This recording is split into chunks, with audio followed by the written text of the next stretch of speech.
some new video into CNN showing the moment of impact of an Iranian strike near Ashdod, Israel this morning.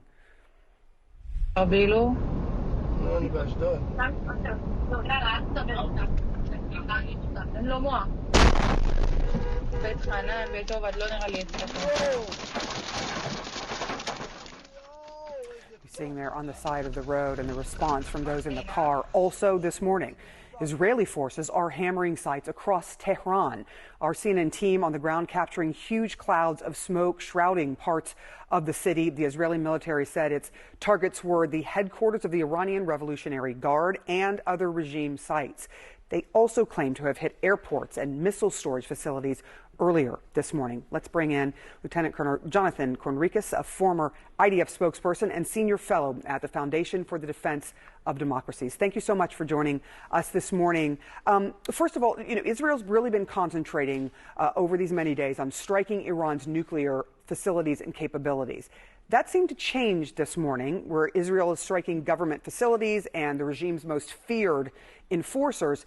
Is this a change showing a signal that Israel is moving towards trying to create regime change in Iran?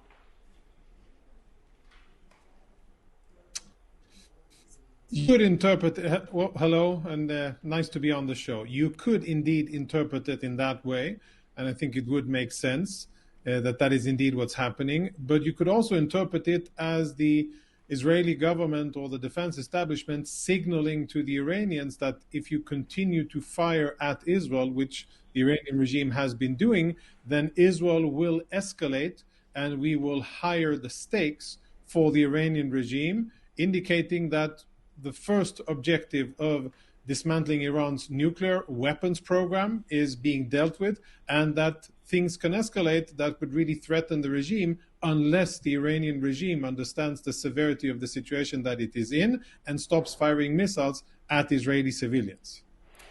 How is Israel now assessing, I'm curious from you, the U.S. strikes on Iran's nuclear facilities where those bunker buster bombs were used? How does Israel see what kind of damage might be there? Yeah, so Israeli intel working lockstep with American intel is assessing as we speak. Of course, the more challenging location just physically to assess and really get updated, verified technical BDA, battle damage assessment, is Fordo. And it's also the most important site, very deeply underground, and it'll take time. And as I think also reported on CNN, Israel conducted additional strikes at the Fordo location in order to limit access in and out of whatever was there or wasn't there. And I think the assessment is ongoing. I think the initial BDA, which is not yet final, is that the strikes were effective, but we'll have to be patient and wait for the final technical intel-based assessment. But it looks as if the strikes were very good and that a significant and perhaps crucial blow was delivered to Iran's nuclear weapons program. The Trump administration says the goal is to get Iran back to the negotiating table. Do you see Israel stopping its bombing campaign and its strikes if Iran agrees to come to the table with the United States and have direct talks? Yeah, I don't think, Iranian willingness to come to the table will cut it, because the Iranians come to the table a lot and then they negotiate. They're very good and skillful at negotiating, but then it's not really meaningful and doesn't bring about a good conclusion to events. It would rather serve Iranian purposes. So I think the condition here would be for the Iranians to declare that, yes, we are now giving up. First of all, to declare that it was all a hoax and it was all a lie, and that they were indeed pursuing a nuclear weapons program. I think that needs to be said by the Iranians. It's known by most countries around the world and acknowledged, but that needs to be recognized. And the second most important thing is that Iran understands that there will not be any enrichment on Iranian soil.